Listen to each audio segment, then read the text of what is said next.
please. Megan, Brian, Present. Brooks, Here. Rob, Here. Alyssa, Michael, Here. Barb. Here. Okay, we've got the agenda in front of us. Any changes or else I'll entertain a motion?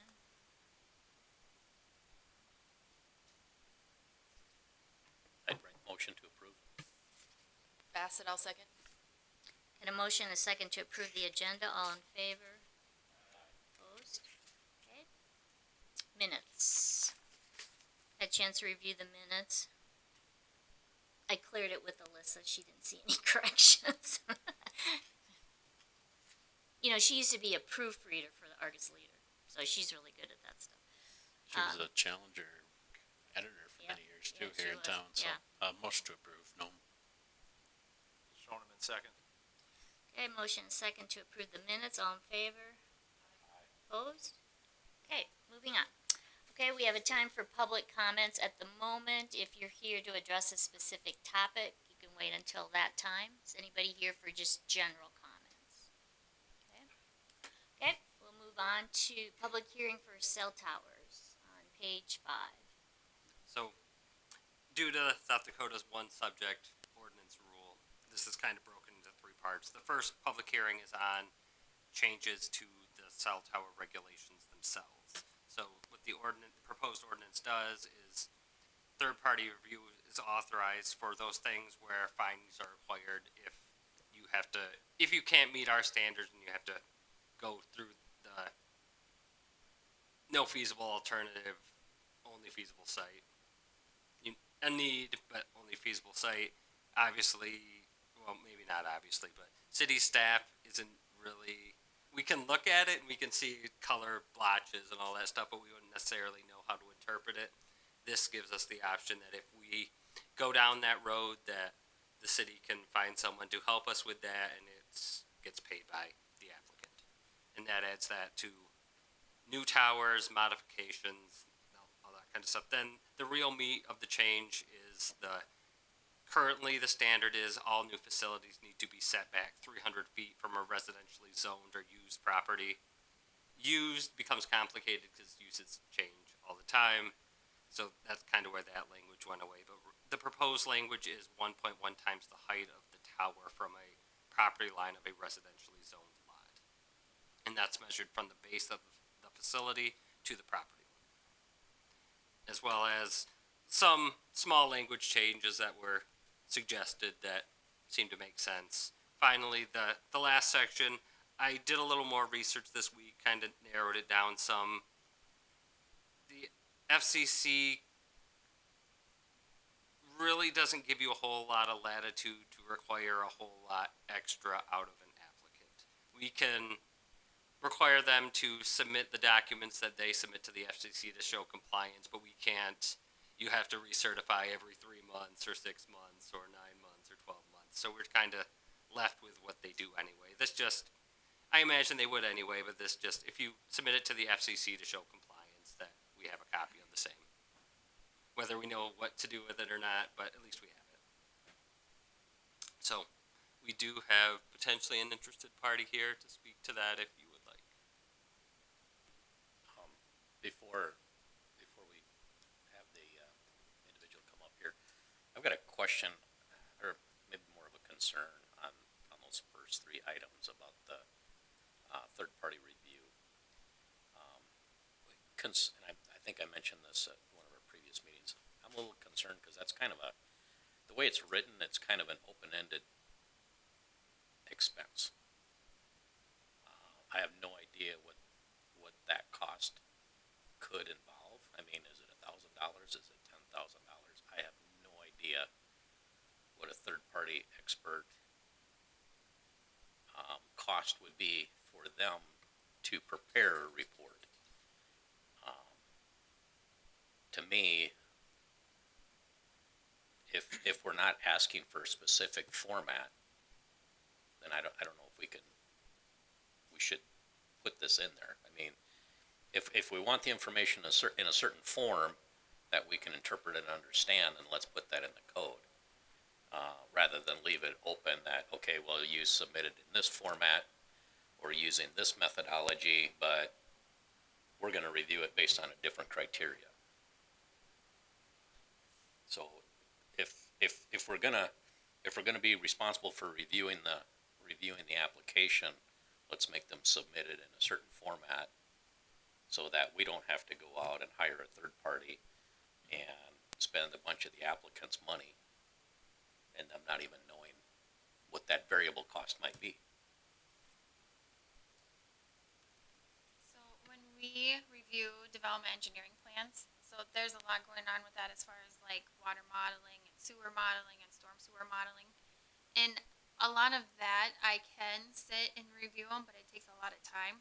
And so what we usually offer up is that we will have, a different company review it for them and then give the review comments. And it's a lot easier to have them do it because then they have a stormwater engineer reviewing it. What I do is I always get a cost estimate first, and then I go back to the developer and talk to them about it and then give them a few options. So it's not like the city would just hire somebody and say, hey, you're stuck with this $20,000 bill for this review. It would be more of something that would be prearranged, which the applicant would know about before we spent that money. So it's not uncommon. We do it in other places too. And my understanding is that this is not for any tower application. This is for one that goes through the process of trying to prove a need that goes beyond our ordinances, right? So this would be in that scenario. That's what Patrick, that's the way you stated it. Generally, it's meant for those things that we can tell if it meets our 1.1 times height and all that stuff. If it's there's significant gap in coverage and there's no feasible alternative. Those two things would be difficult for any of us to know how to interpret. If you are uncomfortable with this language, we can always strike sections 1, 2, and 3. I know we have to go back later and work on some definitional and terms used on the section generally. And if you wanted to strike those now and go back and address this when we polish off the rest, we certainly can as well.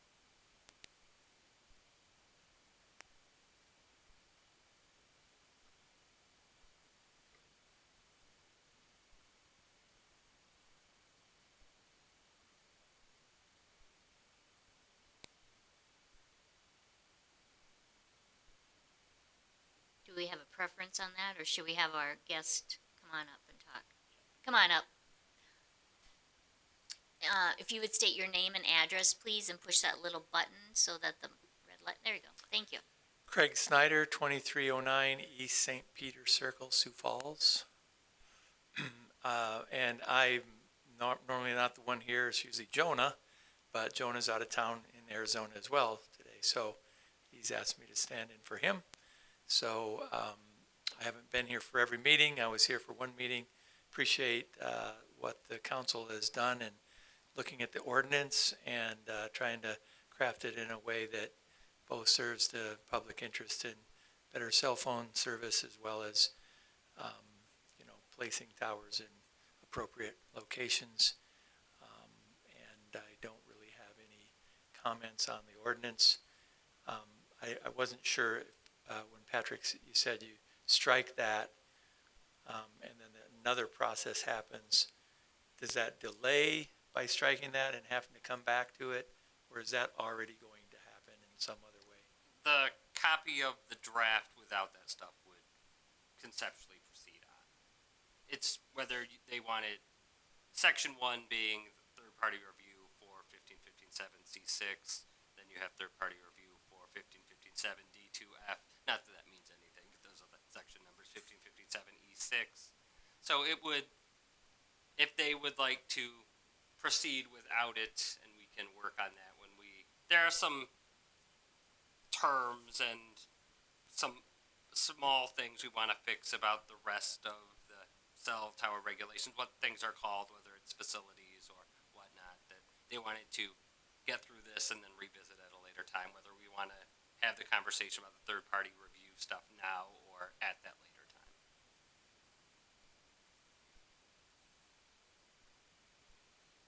So I'm happy to entertain any questions this evening, or if not, we're open to keep the process moving and help fill in some gaps in coverage here in the city of Brandon. Questions, since we're talking about that part of it, do you have any knowledge or experience of if of going down that path of trying to prove the need for a tower where one isn't allowed, and would you expect anything like that, like a potential expense to help a city staff interpret that, or? That's in all my years, 35 years of experience in the tower industry, I haven't ever had, I'm not sure that that's in other ordinances, but I don't think we've ever had to trigger that kind of a clause. We've always been able to work with the city, find a suitable place, and that seems to be more almost an adversarial, like, well, we want it here, and now we got to go get proof that that's a good an accept, or it meets the FCC guidelines. So short answer is no, I don't have any experience with that, so I don't even know what it would cost. Studies can probably vary in cost depending on how comprehensive they are. So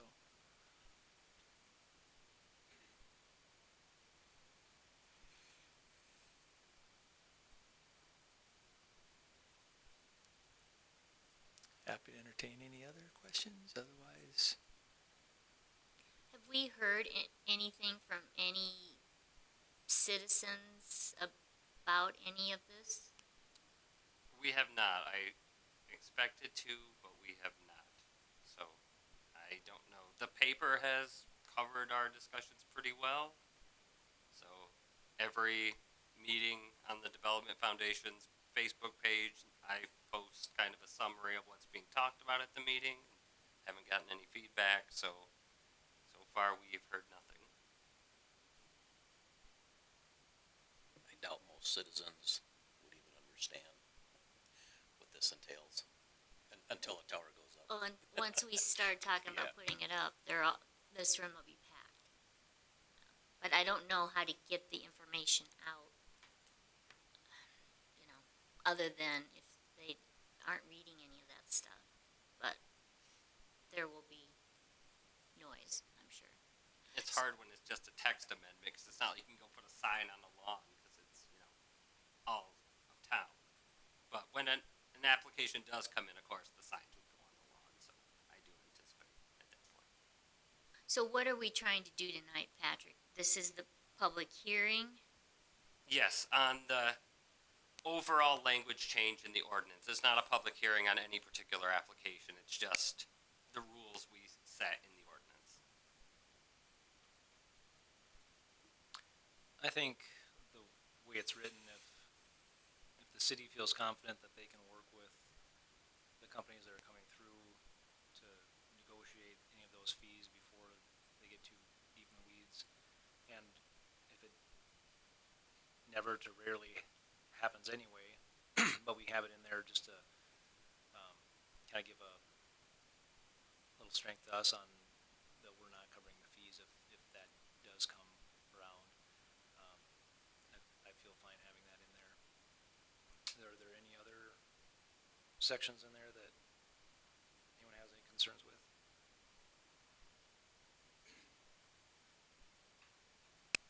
We're only talking through page 14 right now, correct?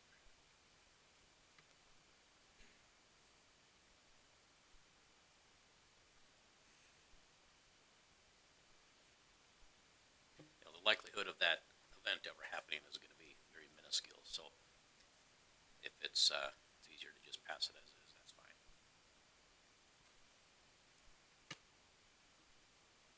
And then this goes to city council, right? Correct. It will be heard by the city council just the way the calendar falls on April 7th. I make a motion to approve this recommendation to city council.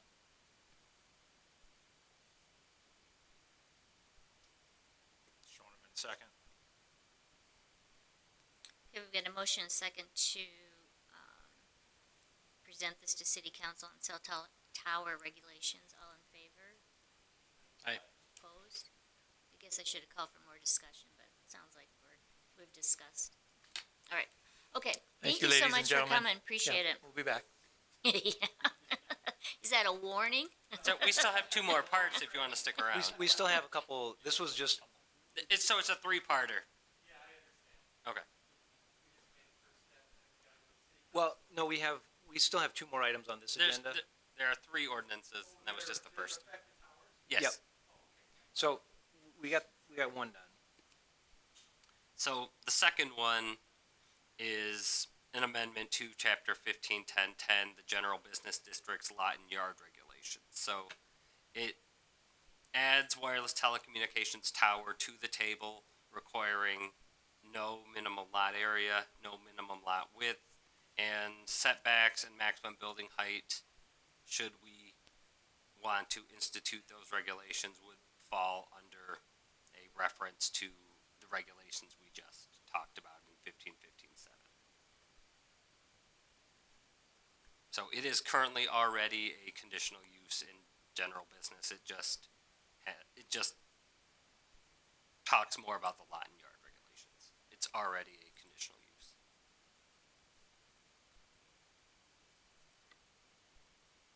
Are these the same zero setback requirements in the other districts? I guess I don't ever remember that we agreed that we wouldn't have any restrictions on setbacks for towers. Is this matching other districts?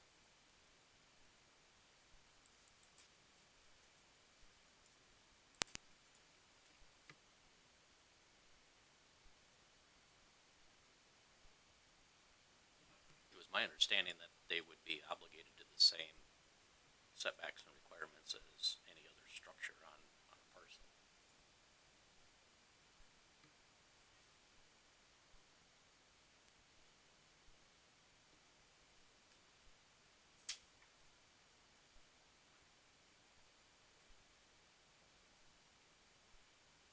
I am happy to make that correction if that is what the board would like. I think, to me, the only difference would be the maximum building height. Obviously, it's gonna be taller than the adjacent structures, it would have to be, but I thought the lot requirement and setbacks, we would keep the same. Does that apply to the lot width in the area as well as the all other use? I think, in my opinion, it should, because we still keep the lot size the same for, other things like, public utilities and structures and.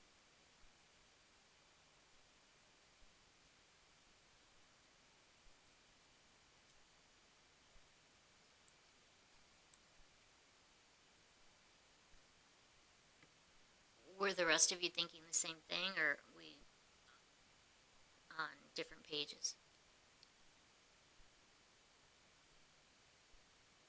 My concern, if we get rid of setbacks, I mean, there's more than just the tower structure itself. There's other sub-buildings and substructures, and as soon as we start putting those right up against property lines, I mean, that's no different than putting up a shed, or a garage, or.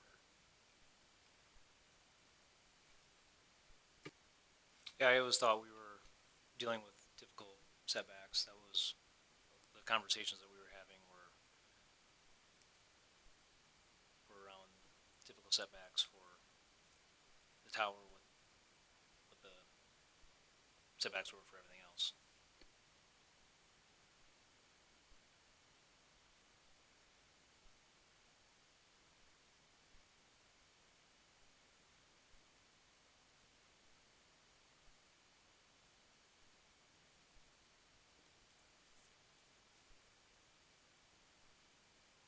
So I guess then we have two options. You can recommend with those changes, or if you would like to delay or continue the public hearing to to a draft to reflect those changes until the third, you certainly can. If it was the third, the city council's public hearing is still scheduled for the seventh, so that wouldn't, it would be out anything. It depends on whether you'd like to see it again or not. Can we just make the motion to say that it needs to be changed and presented that way? So we can keep moving? You can.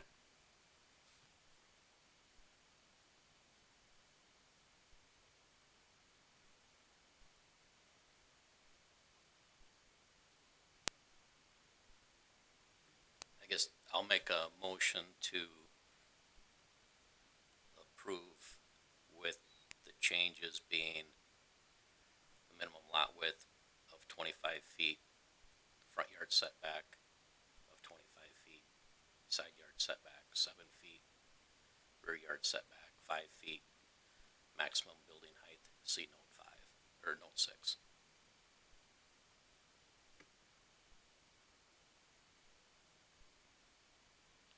Totes second that. Okay, so any more discussion on this?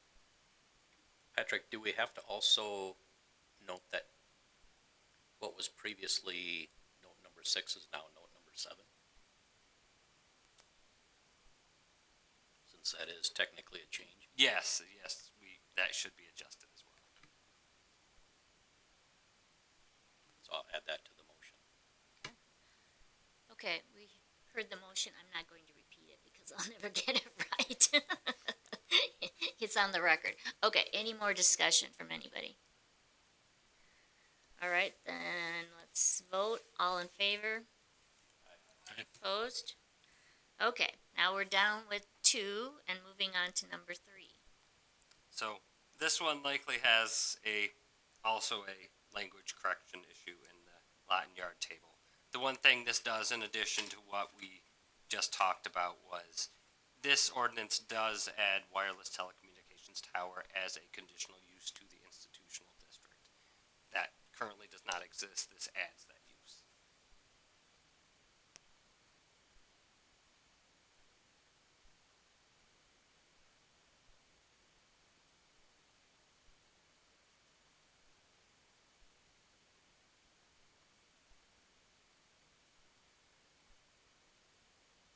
So, for the lot and yard table, would you want a minimum lot size and a minimum lot width?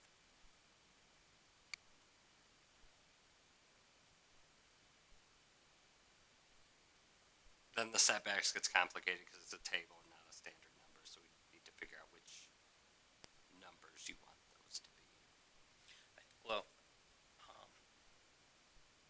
I think if a wireless communication tower was to go into an institutional application, I don't think they would purchase their own lot. You know, Correct. I don't think we would have a lot with just a tower on it, you know, so that kind of mitigates the 1 acre minimum size. I think in this application, it was gonna be, they were gonna piggyback onto a park or a school or a church or something that's another primary use. So in that case, I would recommend that we keep the minimum lot area, minimum lot width, front side and rear setbacks the same as all other uses. Where the minimum lot area came up in the past was Mike had expressed some concern with our neighborhood parks versus our 2 larger parks. A minimum lot area could conceptually, if we knew the size of the smaller parks we wanted to protect, keep them out of there if that was a concern. And I do still kind of want to have that in there. I know there's some other parks, there's Van Buskirk Park that's like 10 acres or whatever, but that's long and narrow. So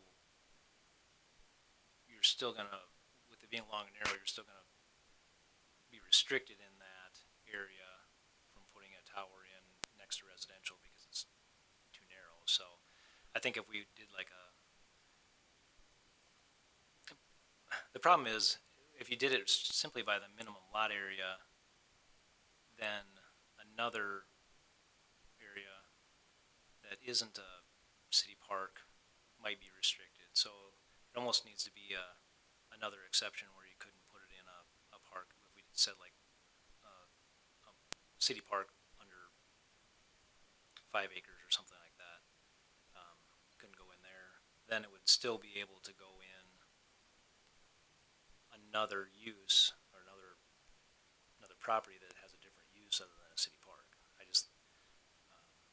think that'd be a good thing to have in there, and we haven't talked about that for a while, but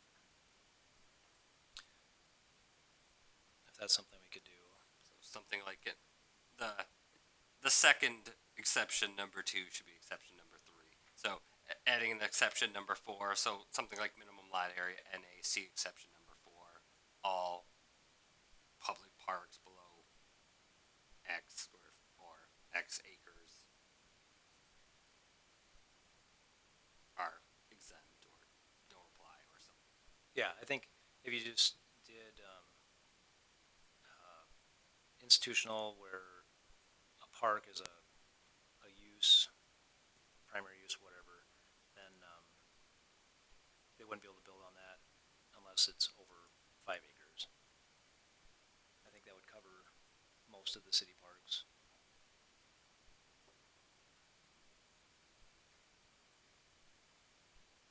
And I think that would give some credence to us when people start having concerns that we have something in there that we've tried to protect. And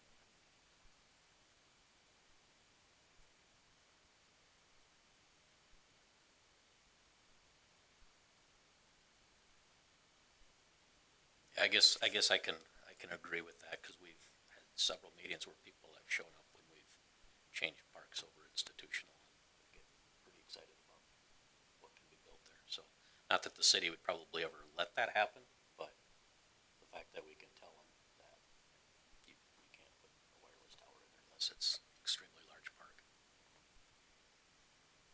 But I could see like Aspen Park. That would be a good place for it, like a neighborhood park. yeah, like Aspen Park or some other area that may come around. But Aspen Park's a very utilitarian park. There's lots of stuff going on there, but people do get excited about their city parks, their neighborhood parks, I should say.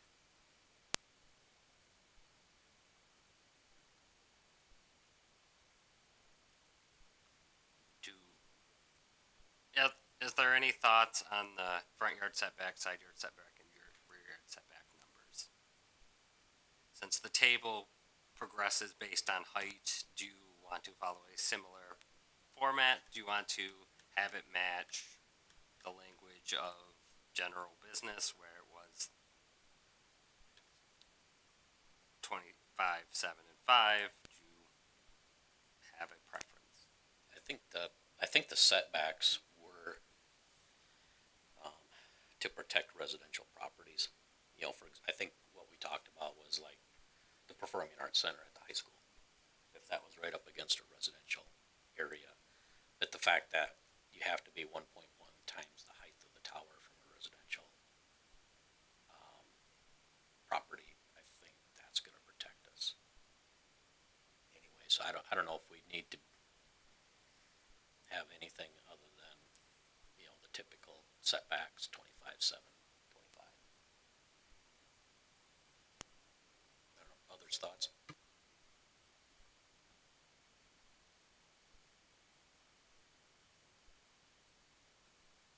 Just a quick comment on your parks. Pioneer Park is considered a neighborhood park, and that's at 18.21 acres. How do we define neighborhood park? Is that the place to do it? We can. I don't know if we want to define neighborhood parks are these parks versus city. City's probably not the right term. Neighborhood and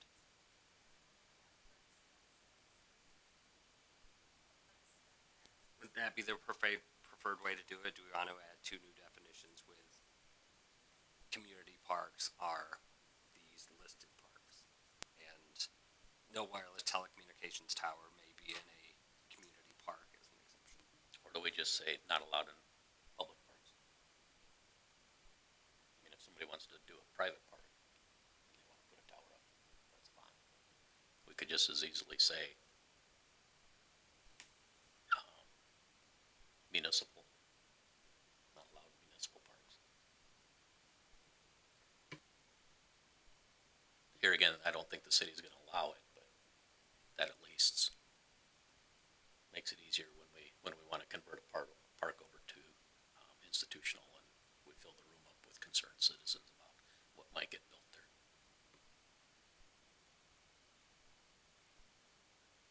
But if we just said park, public park, then Aspen Park would be included in that.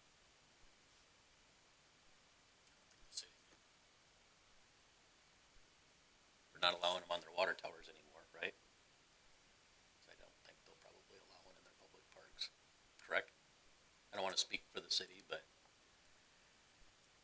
I mean, really, a decision like that would have to go in front of park board first, and then they would make a recommendation to city council.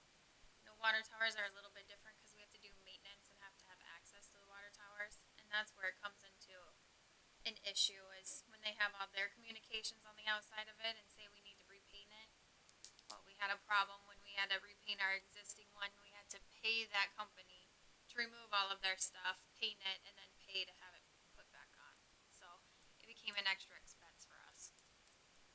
I do know that there is one member on this commission that was interested in putting the tower in Aspen Park. So it's not necessarily verboten. okay.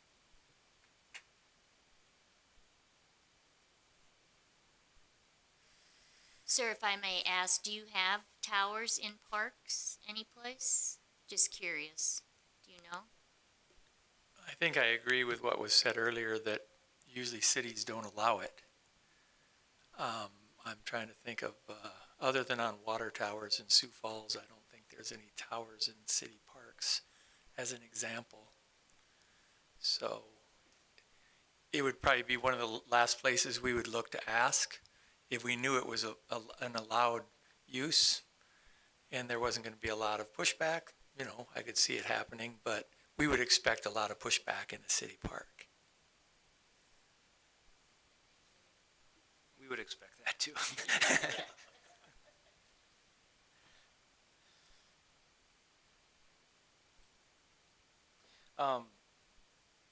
For institutional, if we just, on page 21, number 2, we had scratched out building and put in structure. Does leaving building in there, and then, then you're talking about the principal building, and this wouldn't be a principal, this would be a secondary structure. Then with the 1.1 setback, we just kind of defer to that. Would that simplify anything, or are we just covered with the 1.1 against residential anyway? So the reason why that was proposed is building has a very direct definition over structure. All buildings are structures, but not all structures are buildings. So a building is any structure built for support, shelter, or enclosure of persons, animals, chattel, or property of any kind, erected on the ground. So it's an enclosure is a building, where structures are a broader term. And this change to structure isn't just in regards to the towers, and you're talking about like, even like the baseball stadium or something of that nature could even be, so, okay. I like structure because, for example, the scoreboard at the football field. You know, that's not a building, but it's a structure, and it should come, you know, if it's gonna be, I mean, obviously it's not that high, but if it was, say, 35 feet tall, we wouldn't want it right in somebody's backyard. So.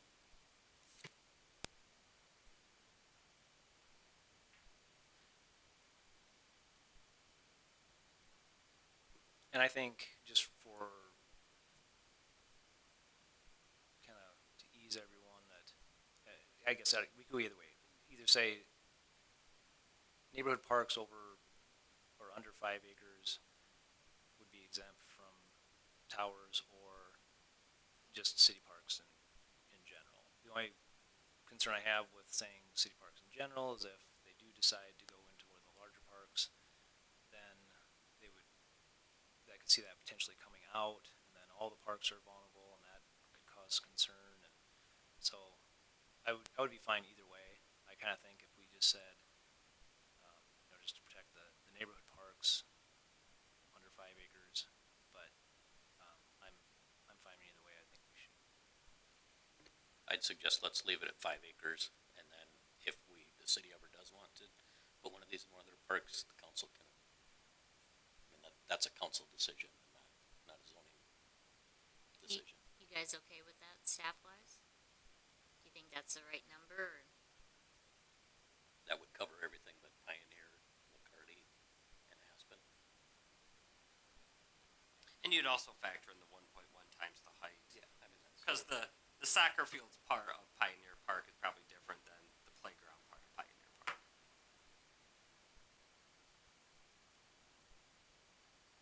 So I see some concern over there at the end of the table. What would you suggest?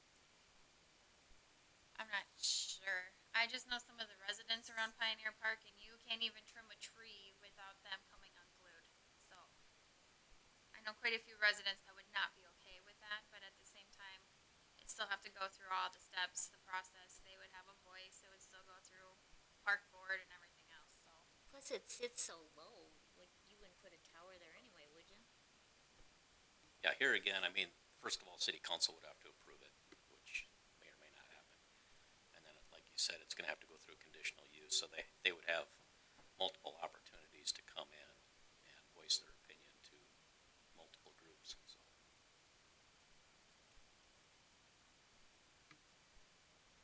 It's just that Tammy and Patrick and Paul hear about it first before we hear anything. yeah, in Pioneer Park, I mean, that one tends to get vandalized a little bit more just because it is down there. The other thing with towers is then kids will want to climb it. So it's the other thing about putting them in parks. It just adds another level of safety concerns.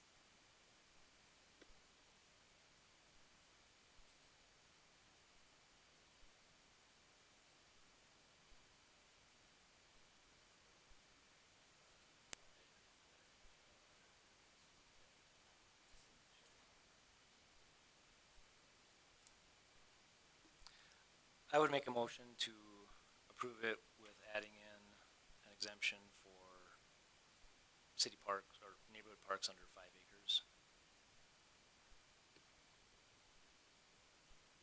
Setbacks being 25, 7, 25. Yeah, I think, what we talked yeah, about. Okay. 25, 7, 25, and then you have the 1.1 against residential. I think that would be fine.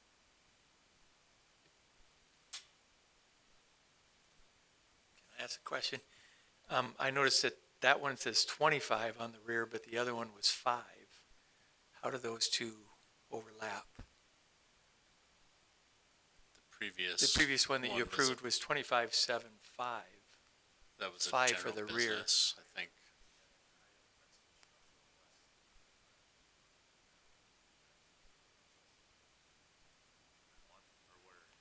The last one was for general business, and this one's for institutional. They're just different zones, so we have different setbacks. These are lots over an acre, or generally, Owned by schools, churches, or city, I would say, right? Correct. Okay, different than, the other one was commercial, is that what you said? general business. General Yep. business.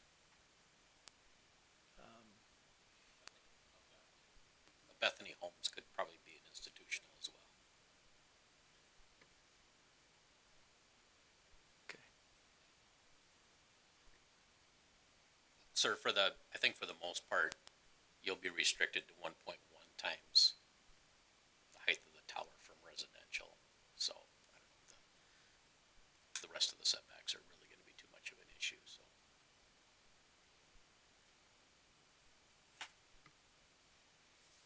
This is Noam, I'll second the motion made.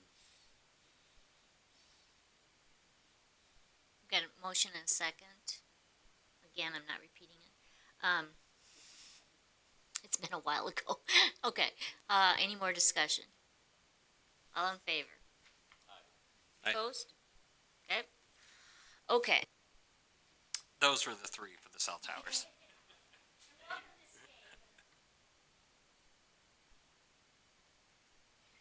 okay, So public, with those changes, they'll next be on the city council for similar public hearings on April 7th. Yes. okay, moving on to patio exception on page 25. So the current language has an exception for open, unenclosed, and uncovered decks may extend into a setback, provided they're 5 feet from adjacent side or rear lot lines. That works great for a single-family house on a lot. Doesn't work so great for a row of townhouses if your interior units have to have 5 feet away from the sides, because then you have little patios and rather than a connection.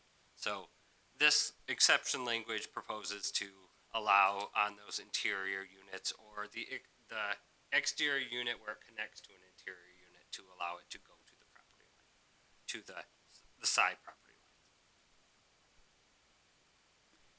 I see in here that it says paver patios. I don't know if it's a big thing, but is there a reason why we distinguish it as paver patios, not just patios? Could be a Paved patios. paved. I read that like 4 times as paver.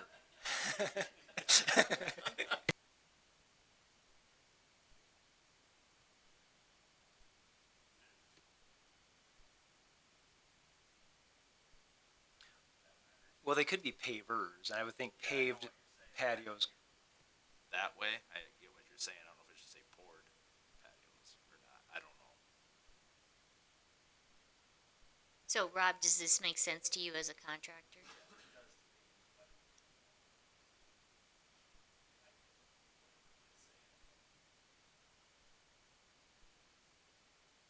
Yeah, just out of curiosity, I quick looked and we don't have a definition of just patio, so.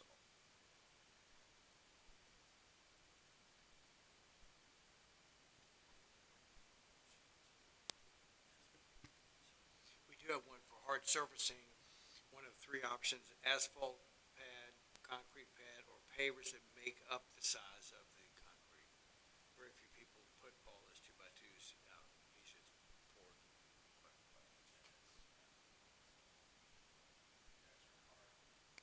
Yeah, do we put hard surfaces in? I Be okay with pavers if they want to make it more decorative looking. So maybe it should just say hard surfaces.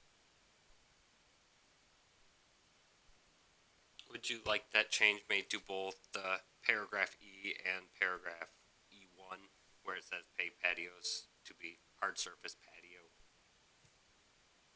I think so. Because I read it as paver patio in both of those. Must have been a long day when I was reading it, but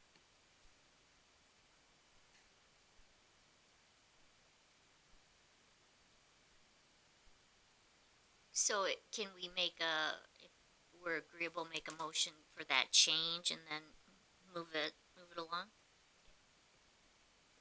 I'll make a motion, to approve, on the conditions that paved is changed to hard surfaced in both paragraphs. Shoneman second. Okay, we've got a motion and a second. Any more discussion? We beat this one for a while too, so, okay. All in favor? Aye. Opposed? Okay. Hey, we are making progress. This is probably the longer item of the discussion. So, what this first draft ordinance does is we do not have, of course, a placeholder for overlay districts. So what this does is inserts it after plan developments and shifts all the numbers down. And the next section would require us to go back through the code and update the numbers accordingly. Then, of course, you have the districts designated chapter. It would add the overlay districts as on the list. It would, kind of like in the plan development, it briefly explains what they are, and then it goes into listing specific overlays, the first one being the proposed interstate sign overlay.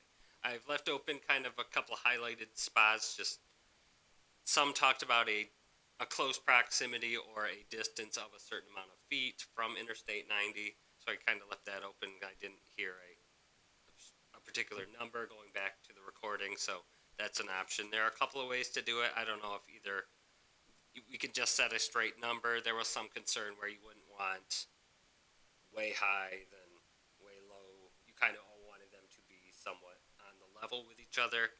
This probably isn't quite the way to do it. It's a first shot at it. You want to base it off kind of where it's measured from. Interior lots, even if they were within that proximity, if they weren't abutting on I-90, would be different than the ones that are.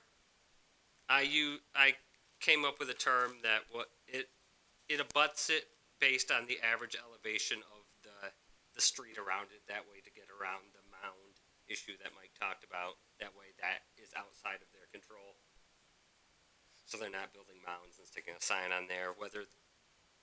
If you have a preference, this is just kind of a first shot at it. So how you would like to do it. But it kind of lays the framework, so we're just looking for some thoughts and some numbers and how you'd like to work on interstate signage.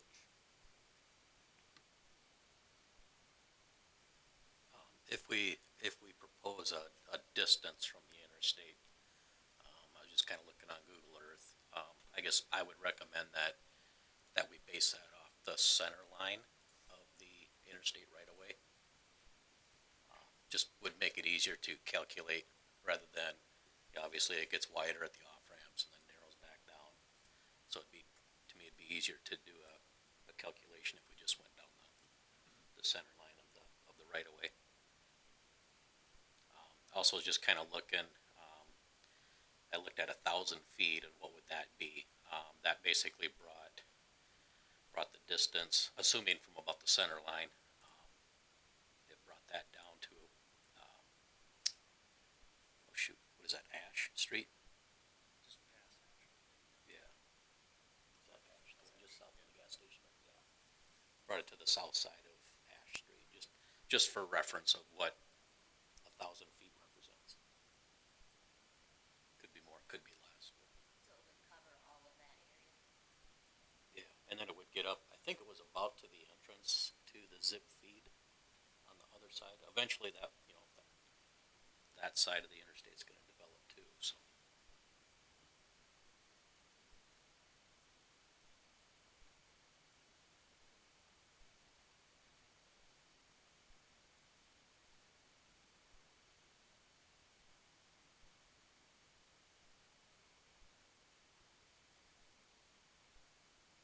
I was just throwing out 1,000 feet at that.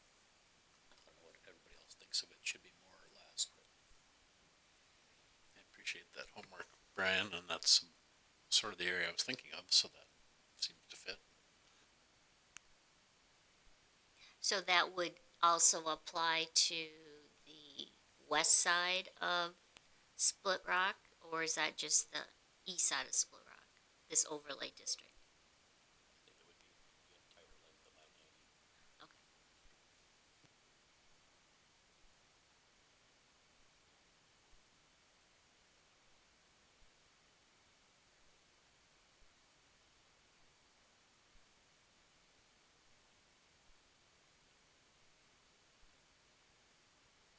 And it might be the case with Stone Ridge, but, 1515.5 paragraph on page 20 of the packet, it does exclude the overlay district from applying to residential lots. Even if those would be within whatever distance you set. I guess I would, where you talked about the average elevation of the height of the sign, I would rather put that in our sign, in just our general signage limitation, not just for the overlay district, but for across the board, anywhere in town that applies to all signs, that they can't mount it up. Yeah, the streets or the signs would have to go off of something, either the curb or something that's more standard than, I don't know how, is there a good way to do that, Patrick? For, just in general, does that work? Just go off of the frontage street elevation? Imagine so, unless Tammy thinks it wouldn't. It's basically designed to prevent mounds and shenanigans, because the street elevations are set and out of their control. Like if it hit, I'm just using like 1,000 feet, if it hits the middle of a lot, does that lot get included in it then?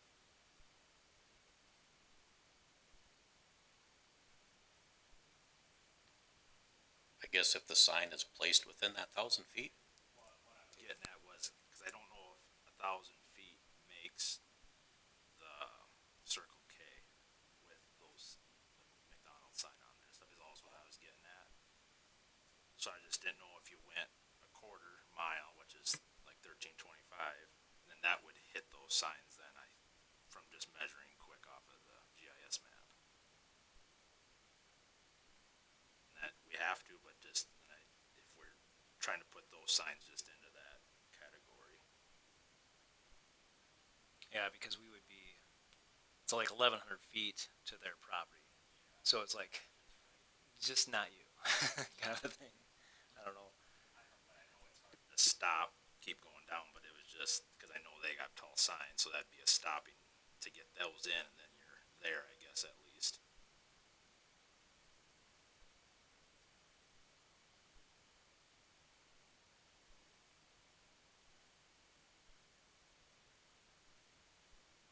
And it looks like somewhere around 1,400 gets us to Birch there. Now, Birch doesn't go through to Split Rock, but it goes west, and then that would be on the south end of the McDonald's lot there, and whatever that lot is behind McDonald's. Would it cover the convenience store across the road by Tailgaters? I don't know if they have a big, tall sign. What is that one called? Yeah, that would, it'd be. It would yep, include them. Yep. If It'd you be went 1,400. 1,400. Yeah, 1,000 would cover that one even, actually. Yeah, 1,000 is like 950 to Ash, covers Ash, and that would be north of there. So if we went like, and I mean, I'm just going off the GIS here, so I don't know if we want to have some kind of a official measurement somewhere before we put anything in hard, or what we want to do there. But what kind of height are we considering? That might come into play, how wide we make this. I know we've got a variance application coming in. What are they asking for?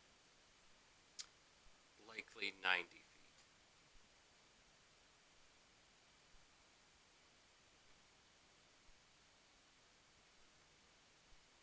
And if, we gave some consideration to the elevation difference between the I-90 loop and the exit off of the interstate, it's like 38 feet. So on the other side, that'd only be a 50-foot sign. So I'm not saying only 50 foot, but it'd be, so 50 foot isn't as excessive, but I do think there should be some kind of a adjustment there between those two. If we went with some kind of a consideration off of I-90, using that as our baseline for how high you can go, that would kind of help keep things in check on the west side.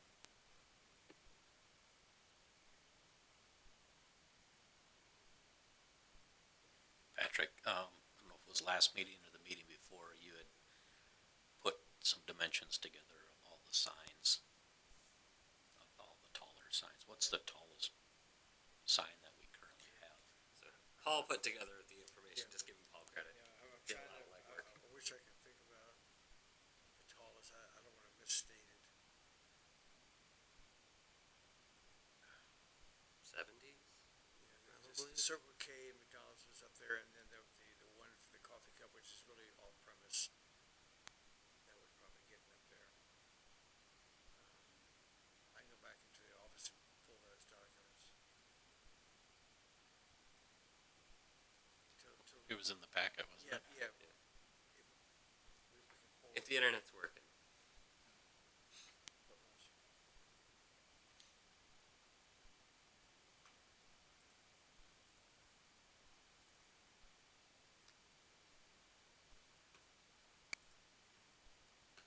I think all those pages were scanned in.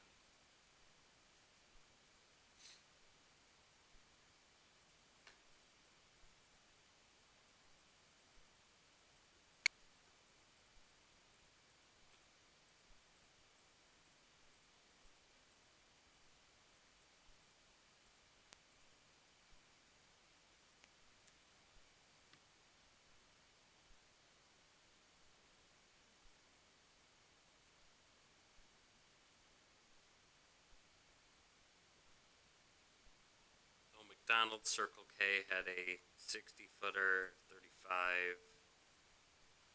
Quality Inn had no height measurement, must be a predating sign.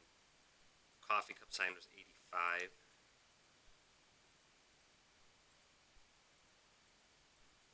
55. Which one was 85? Coffee cup.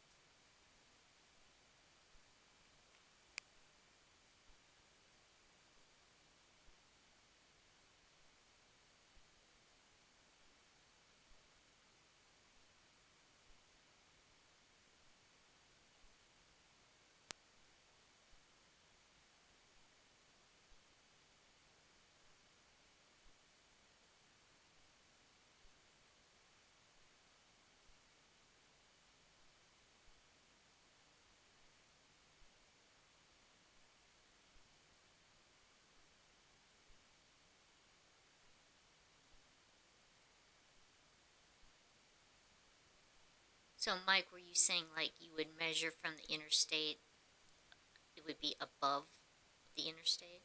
That would be the number? Wasn't that kind of what you had in here, Patrick, was something measuring off of? One using- option measures off the average elevation of the frontage of the portion of Interstate 90, and the other one, if it's not connected to Interstate 90, off its frontage street. Which, the one side is up from the other, so I don't know if that's a good way to do it either. Because the hotels are higher than. I guess I was thinking, when I saw that, I was thinking you could go 100 feet above the interstate, is what I was thinking. And so, on the west side, you wouldn't be, because you're on a hill, you wouldn't have a 100-foot high sign. It'd be 100 feet above the interstate. On the east side, where you're lower, that's how I was interpreting that, but that's not what that says. But that's what I was thinking. That wouldn't be a bad way to do it, though. Just trying to think of a way to get kind of a baseline that everyone could use on both sides. So on the east side, where they're down a hill, they can get some height without the ones on the west side having 200-foot high, apples to apples kind of thing. So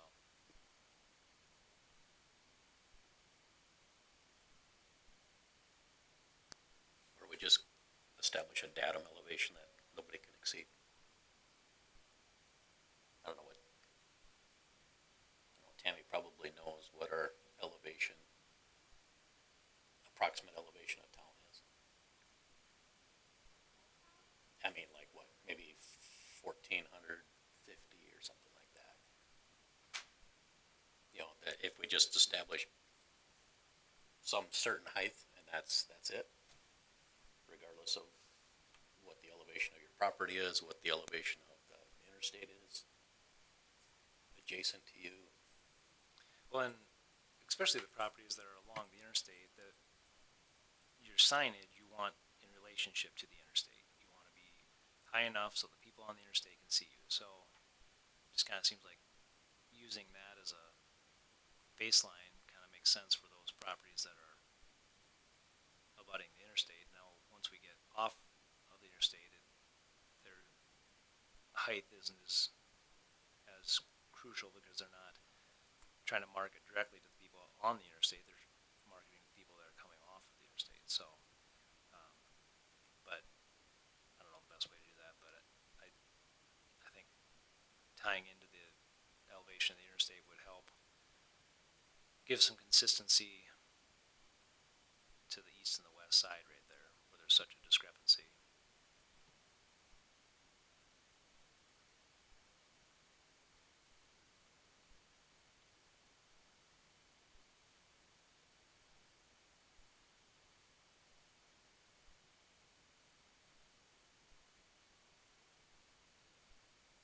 Well, understanding that we have one coming in at 90 feet, and I don't know what that's being measured from, if it's from the lot.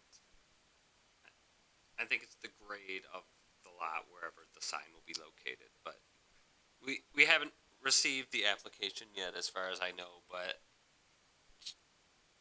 the 90 is the number we were hinted at to expect by the owner of Brandon 90 Plus. I drove down to Des Moines a couple weekends ago, and I-80, and I'm just saying, there's Quick Star, there's Casey's, and I believe it's Come and Go or something like that. I'd be curious what those sign heights are. Like, it's all down I-80 doing into Des Moines, and they are some pretty tall signs. Probably is the 90-foot sign they're probably talking about, I assume. Is that facility gonna go right in the middle? Is that where that one's gonna be? So it's pretty low there.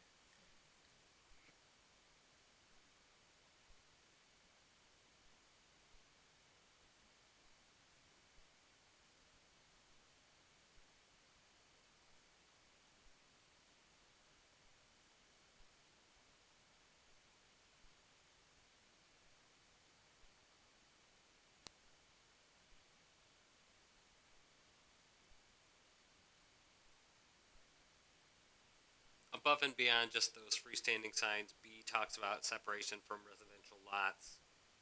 It limits them to a sign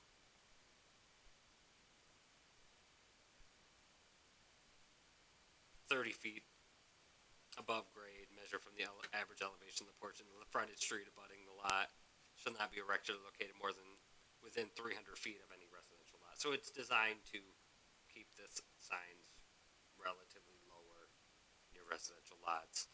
C talks about an additional allowance for an off-premise, basically a billboard.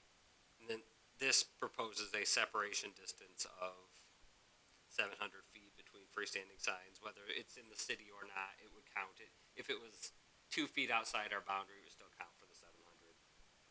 Whether that's the right number or not, or the size, this proposes up to 300 square feet. Most billboards are 240 to 288. But obviously some are larger than that. But I don't know what the good average number for the size of a billboard is. But so that's what B and C propose to do. This doesn't really get into lighting standards beyond what we have in place generally. It adds a couple of definitions just because if there's an off-premises definition, since you can, and then that necessitates an on-premise, even if we don't actually use on-premise anywhere, because everything else is on-premise. Patrick, I like the fact that you did put something in there about separation from residential lots. If we're talking signs going to 90 feet though, and I don't know if that's what it is. I don't know if we want to have it worded as you've got it here. You know, basically, you can't go to 90 feet until you're 300 feet away. That to me seems pretty drastic to go from 30 feet at 30 feet tall at 299 feet, and then all of a sudden, when you hit that 300, you can go all the way up to 90. I guess I'd maybe rather see something at any sign over 30 feet can increase 1 foot taller for every 3 feet of distance at kind of a 1 to 3 ratio. So say we allowed 100 feet, you could be 100 feet at 300 feet away from a residential zone lot.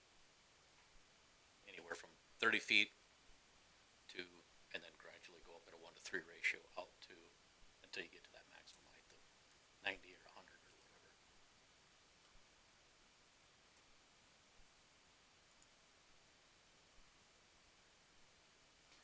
This was before your time, Patrick, but if Tim Jorgensen were sitting here, he would not allow that word abutting, right, guys? Abutting and adjacent Oh, I was here for that. was a big discussion point years ago. You know, so it's kind of like what we did for the building heights on institutional. The farther away you get, the taller you can be to a certain maximum height.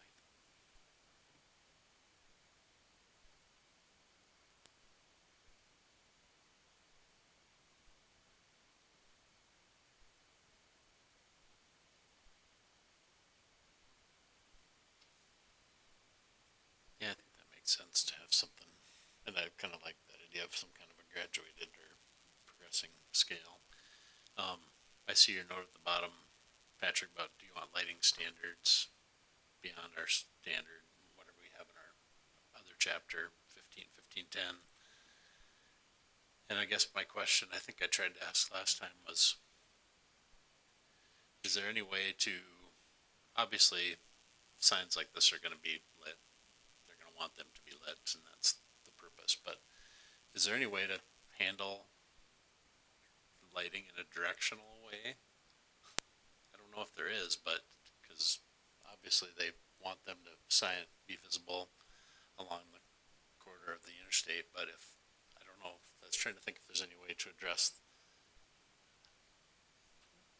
and maybe it's becomes unenforceable. I don't know that they couldn't shine towards the residential to the south, or if there's some way to protect the way the light comes off of them. Looks like Paul's tracking something down for you.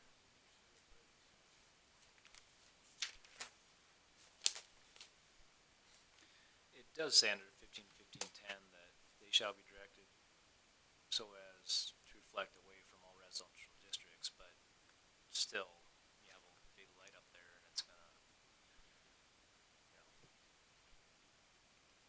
It may just shine where it shines. Yeah, I think there's a difference between an internally lit sign that illuminates outward versus an externally illuminated sign, which are kind of going away, where you have the light shining on the sign. So I don't think you're ever going to get away from an internally illuminated sign casting light towards a residential neighborhood.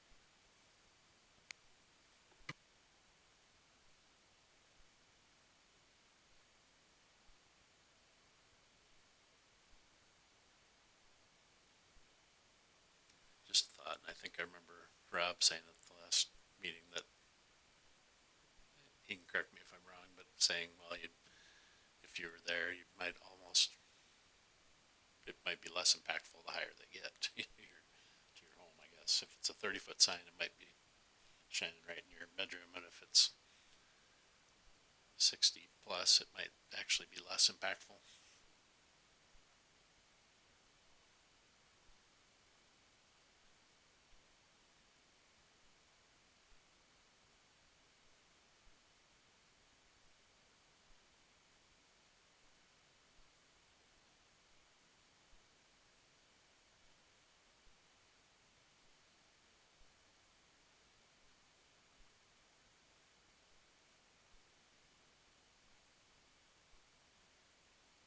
I guess the one thing we haven't touched on is what's addressed in item C for off-premise additional signage. Signage size and off-premise versus on-premise, if we want to go down that road.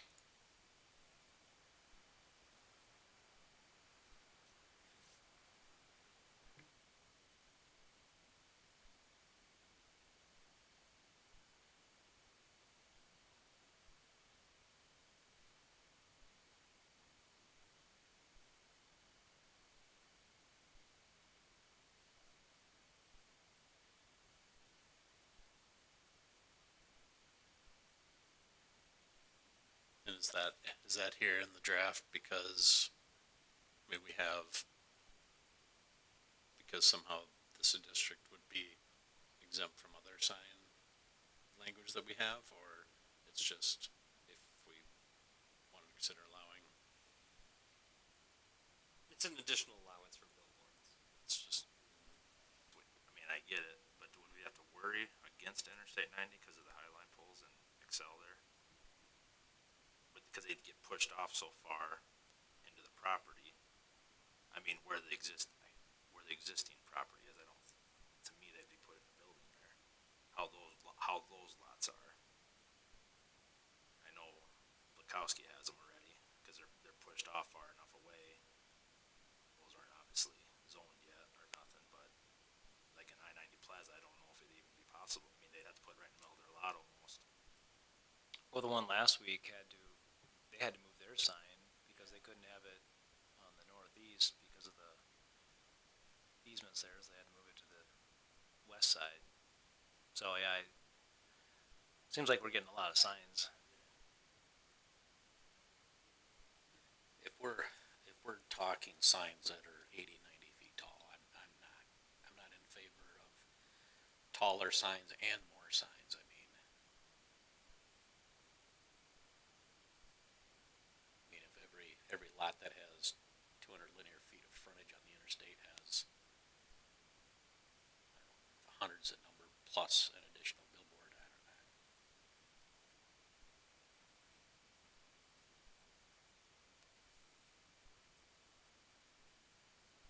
It's gonna feel like driving into Rapid City. Some of those towns, it's just, to me, in my mind, it's just too much. I mean, granted, Rapid City is a little bit different because they're advertising tourism for a region. I don't think we have that need here.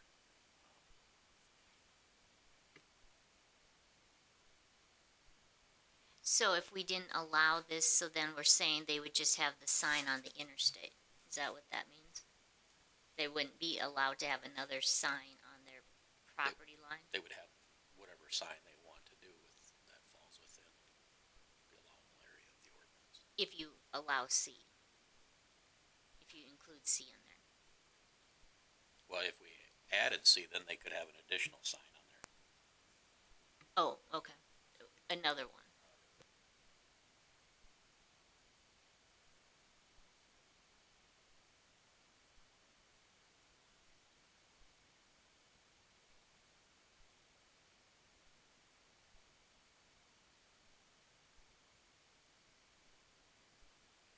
Sounds like most want to strike C, so Yes. we'll proceed accordingly. Did we come up with a height for Patrick? And measuring it from where?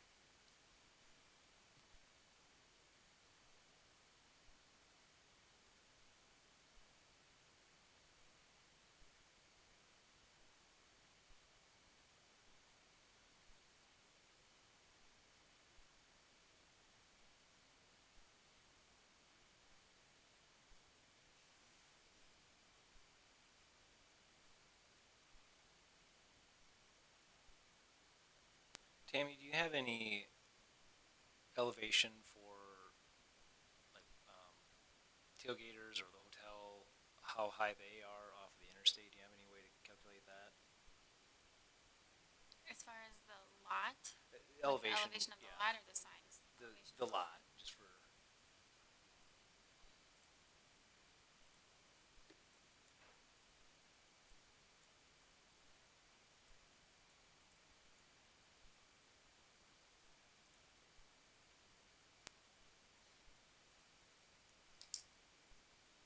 How tall is the water tower? 170 feet. Yeah, New one? I'm just trying to imagine a 90-foot sign. That's all I was thinking.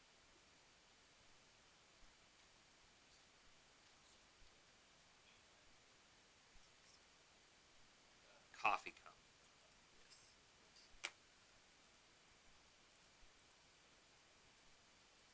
it's funny that I don't think I noticed, I can't think of that sign. I'm gonna go drive there when I get done here tonight, so.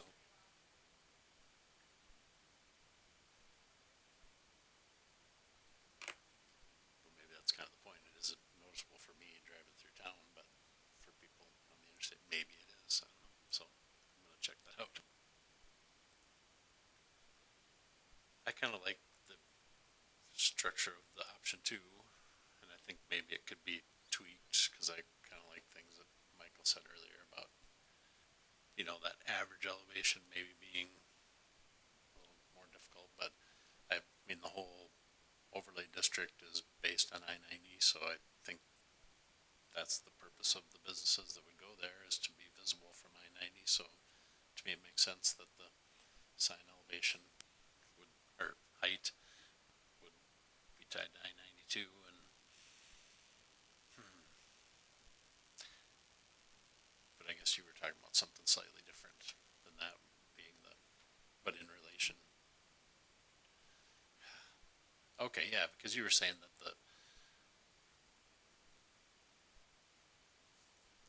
the height of the sign, yeah, being in some relation to I-90, no matter if you're, so that any parcels that are higher than the interstate would not get quite as much, and then some that are below the grade of the interstate would be able to get a little more, so I do like that.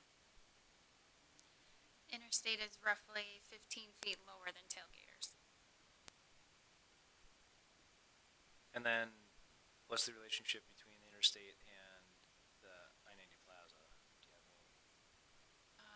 So Last time, Last time the Les Schwab guy said 38. yeah, it's about 30 feet. Well, but that was from the intersection of Ash and Split Rock, Okay. which sits higher than the interstate too. So it's probably still about 15 feet difference between 90 Plaza and the interstate, which it doesn't seem like that. Well, correct me if I'm wrong, this pending variance, that's what was it, 90 feet? It has not been submitted, but But that is that's what- our understanding of your what it understanding, will yeah. likely be. And that, looking at option 2, that's not a lot that sorry, adjoins, not abuts. That adjoins the interstate. So, under option 2,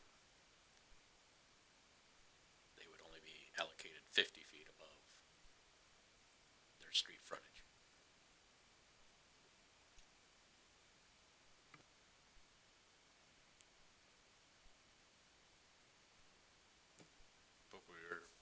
But that discussion was, so if you're talking about your lot in relation to, yes, right, it's most clear when it's I'm gonna say it again, Tim, sorry if you're listening, abutting. But is there still a way to, because this district is probably fairly narrow, we've talked about a couple of distances from the interstate, but even if it's not actually connecting to the interstate property or right of way or whatever you would call it, is there still a way to tie it to that, even if it's one lot back to the nearest, I don't know how you determine, but to make sure they couldn't choose any part of it that they wanted to choose for the calculation, but say a portion of the I-90 nearest to their lot. To me, the lots farther from the interstate would need a taller sign to get it over the top of the buildings right on the interstate. You know, if you've got a 35-foot building right on the interstate and you're on the opposite side of that, you know, you would need a taller sign so that people could actually see it. If the point of this is, you know, to bring in retail and business and visibility to the interstate along that corridor. So then would you need the one where it's not next to the interstate? Let's see. That's 50 feet. Would you need number 2 then? Could you just make it all number 1? We could just, look at everyone in that area, tie it to the elevation of the interstate, and then if we want to make an adjustment for properties that are within so many feet of residential, if we want to change that, which maybe we don't want to, I can understand the argument that a 50-foot sign might not affect you as much as a 30-foot sign, but that 50-foot sign is going to be seen for further, more residential properties down the road. So that'd be the other way to look at it, is kind of just everyone in that district, that overlay, ties into the interstate elevation, and then if we wanna make an adjustment for properties within so many feet of residential, we could do that too. The Ash Place, which is the south street in the loop, is about 200 feet from the property line on the residential to the south. So, I don't know what the right way to go with signs is, because I do understand the argument that if they're higher, then they don't shine in your windows much too, so. But that's another way that we could look at it, is everyone gets to have higher signs in that district. If we wanna make an adjustment that for those that butt up against the residential, we could do that too. And then that gets the McDonald's and Circle K in that same zone as those properties right up against the interstate too. Gives them a little bit more visibility. Question for staff by allocating sign height relative to a point on the interstate or elevation of the interstate. I'm assuming we're talking perpendicular from the sign to the perpendicular from the interstate to the sign. I assume that's what we're talking about. Just from processing and calculations, and I mean, when people submit a plan, they're submitting it. They're not submitting the interstate as part of their documents. Is this going to be an administrative issue? Doing all these calcs. I've never seen an ordinance done like that. Would DOT give us the elevations information, so we have it to compare it with? And then when they put an overlay in, or they do a modification or reconstruction, I mean, that's not a constant. That's a variable. I've never seen an ordinance done like that. So I'm just trying to think through the whole thought process of how do you calculate, the perpendicularity from what point on the interstate? Is it the crown of the road? I mean, you can get there's a whole bunch of different variables that come into play. I'm looking at it from the designer side of things. It's like, okay, how do I calculate my starting point from where my sign is on my property? So, I mean, we could just go off of an elevation. I mean, there's benchmarks out there. Say we picked an elevation of 1345. That's kind of what the average is right out around that 90 Plaza area. So that would be an easy one to just put in the standard. And then when they're out there surveying, they're tying into other benchmarks anyway. So we'd have a pretty good reading of what the elevation would be. I don't think that part would be that hard.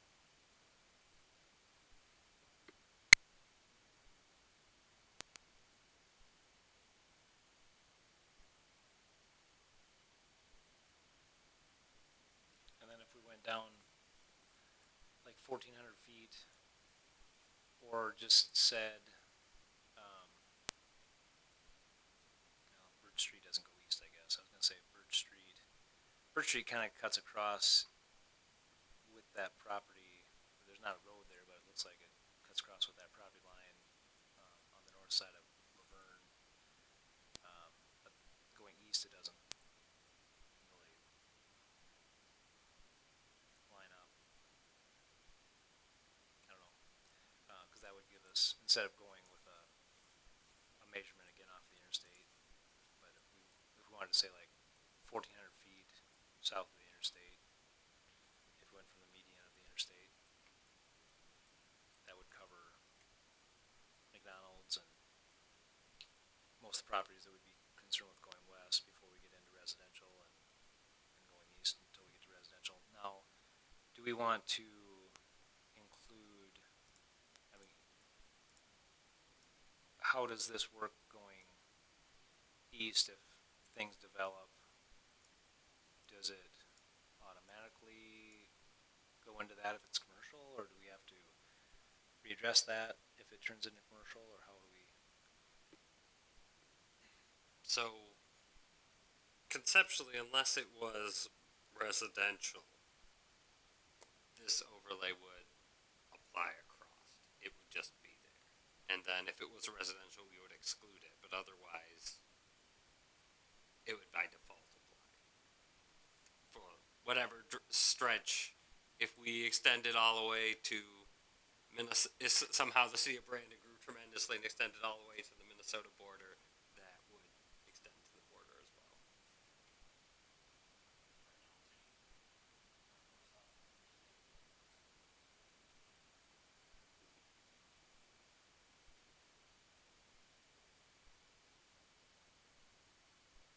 And are you wanting to do that 1400 or 1450?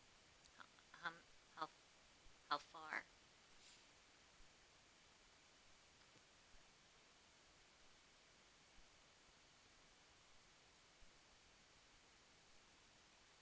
It's also in your desktop folders.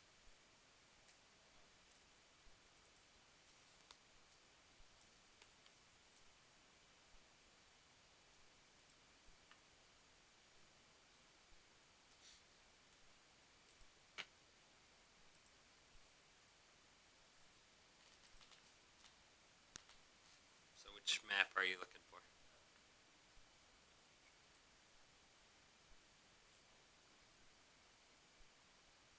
Skip it. No, there we go. Current. Let's rotate this here.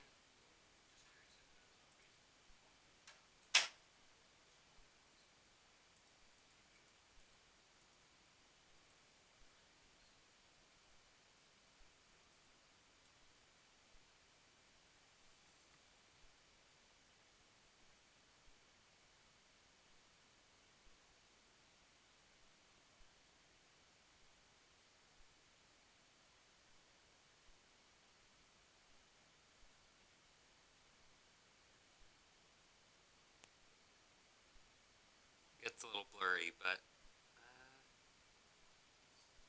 this is probably Brandon 90, so it would be Birch. No, Birch is here, and then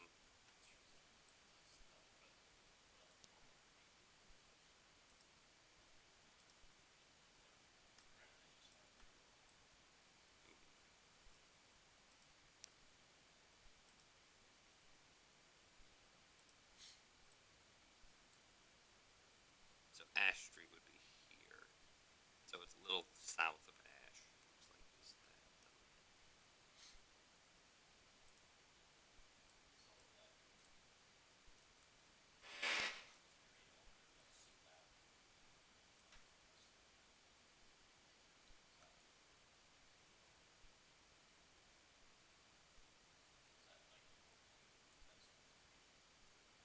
Residential.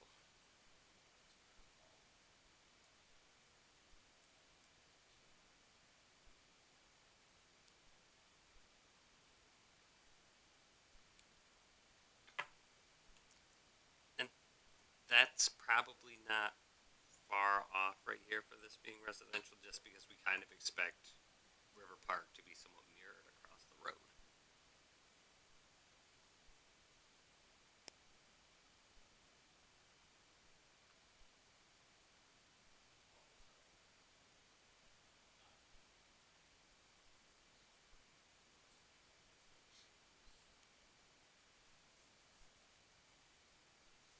Yeah, this is the railroad.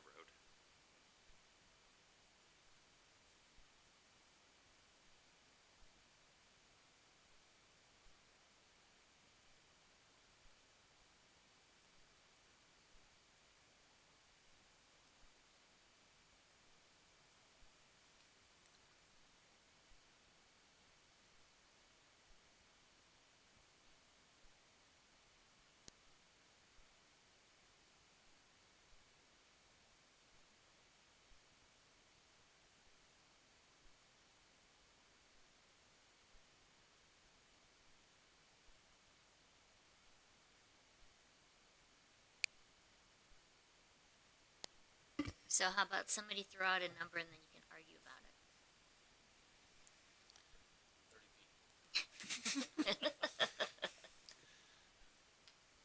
I know the first number we heard tonight was 1,000, which Brian gave us a visual on or a comparison on, but I think maybe just a little more than that, something around that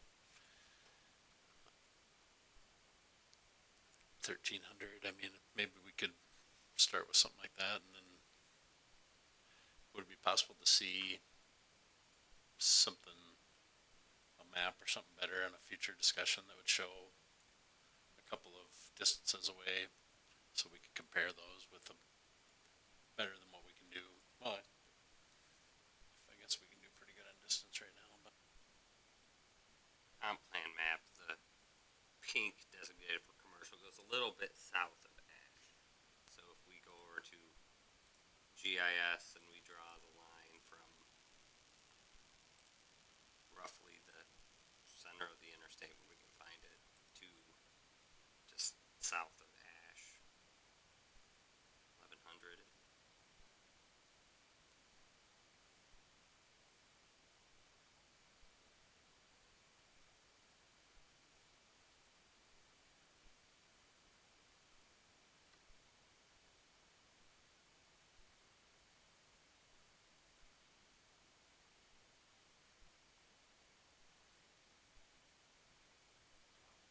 That doesn't get McDonald's and Circle K in there, that's up to you guys, but just Correct. They're over here. They would be, you're about 14 to get those guys. yeah. Well, and just Sunshine is probably gonna be over 30 feet too, though. So, and at what point do we try to include existing? But I think McDonald